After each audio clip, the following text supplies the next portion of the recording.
ఇర్మియా 15:19. కాబట్టి యెహోవా ఇలాగు సెలవిచ్చెను, నీవు నా తట్టు తిరిగిన యెడల నీవు నా సన్నిధిని నిలిచినట్లు నేను నిన్ను తిరిగి రప్పింతును. ఏవి నీచములో ఏవి ఘనములో నీవు గుర్తుపట్టిన యెడల నీవు నా నోటి వలె ఉందువు.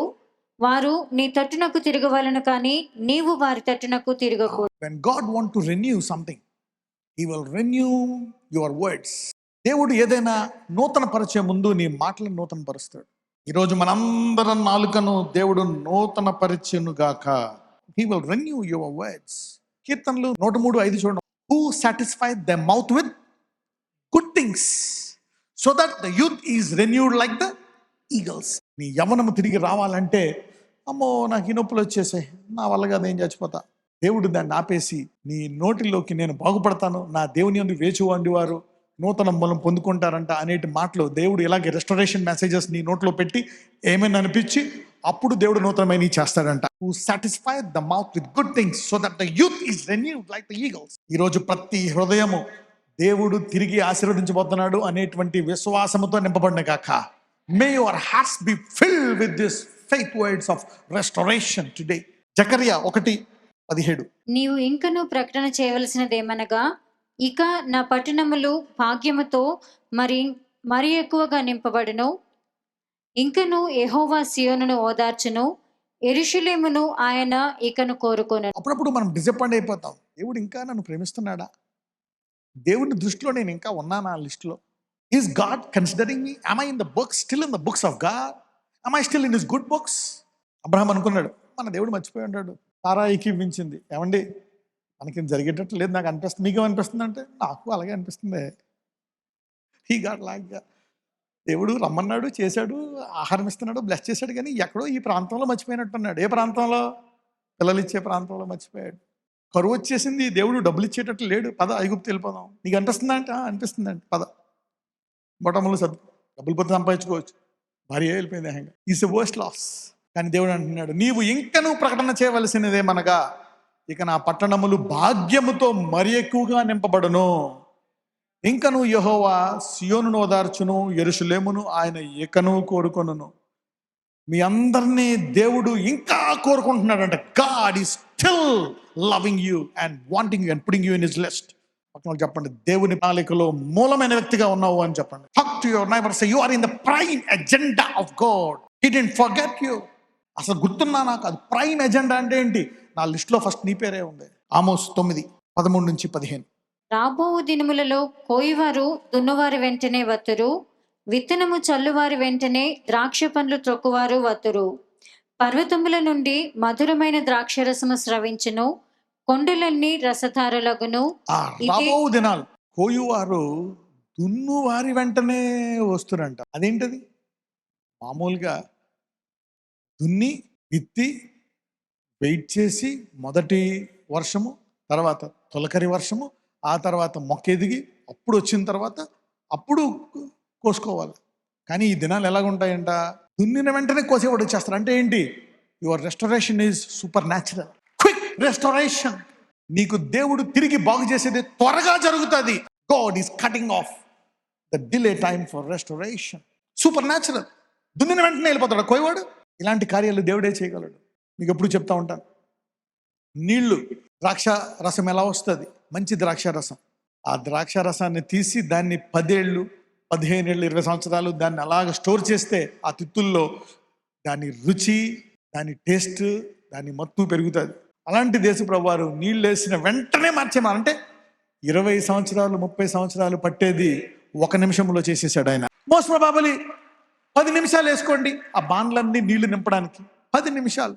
He turned that water. రొట్టెలు ఎలా వస్తుంది? రొట్టె దున్నాలా, విత్తనాలు వేయాలా, తర్వాత అవి మొక్కలు అవుతాయి. ఆ మొక్కలకు మళ్ళా ఆ విత్తనాలు వస్తే దాన్ని తీసి దాన్ని మళ్ళీ పిండి ఆడిచ్చి ఆ పిండిని పొలవబెట్టి అది రొట్టెగా తెచ్చుకొని అప్పుడు ఇవ్వాలి.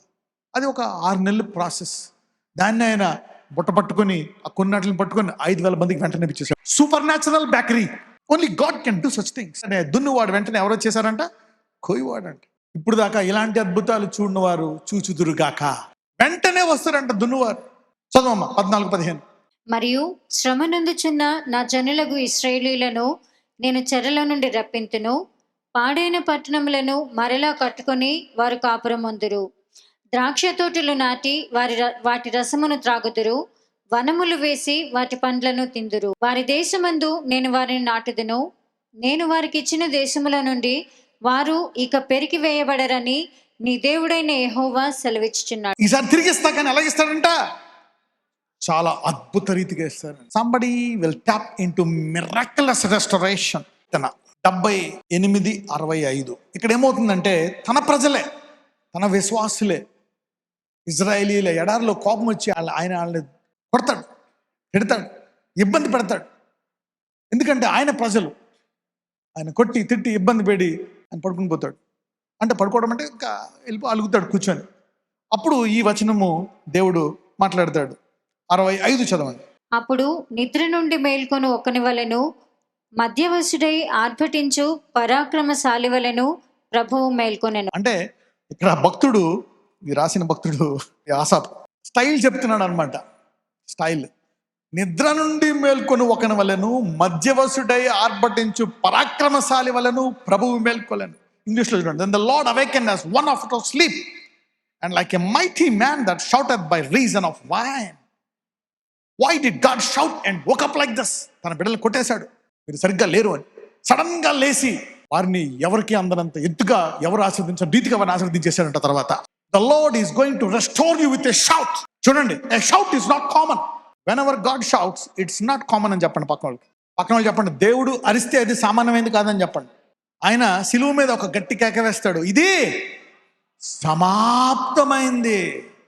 అప్పుడు ఏమయ్యో తెలుసా?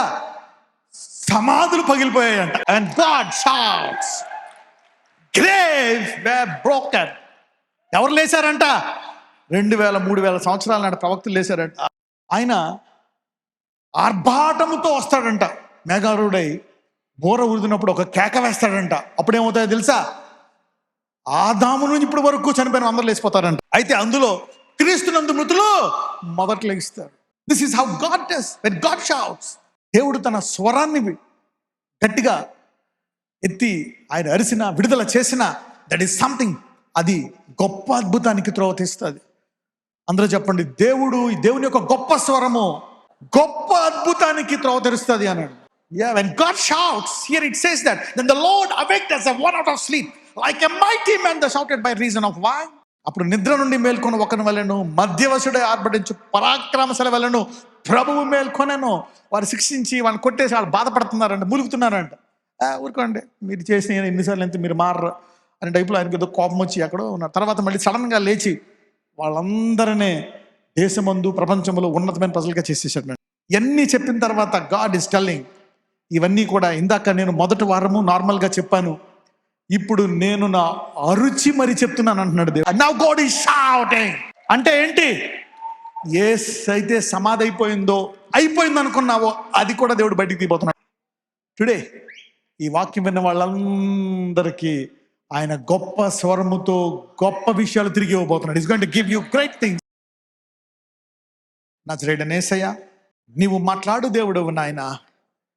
నీ వాక్యము నీ ఆత్మతో కలిపితే నిజ స్వరూపమై ఎలా వారుతుందో, వాక్యానికి ముందే కొన్ని వందల సాక్ష్యాలు, దశాబ్దాల నాటి బాధలను తీసివేసావయ్యా. You have restored. ఈరోజు ఈ వాక్యం విని అనేకులకి విశ్వాసం వచ్చింది. అయితే ఆ విశ్వాసము నిలకడగా ఉండి ఆశీర్వాదములు నిలకడ దయచేయమని నజరేయుడనే యేసునామమున ప్రార్థిస్తున్నాము తండ్రి. ఆమెన్.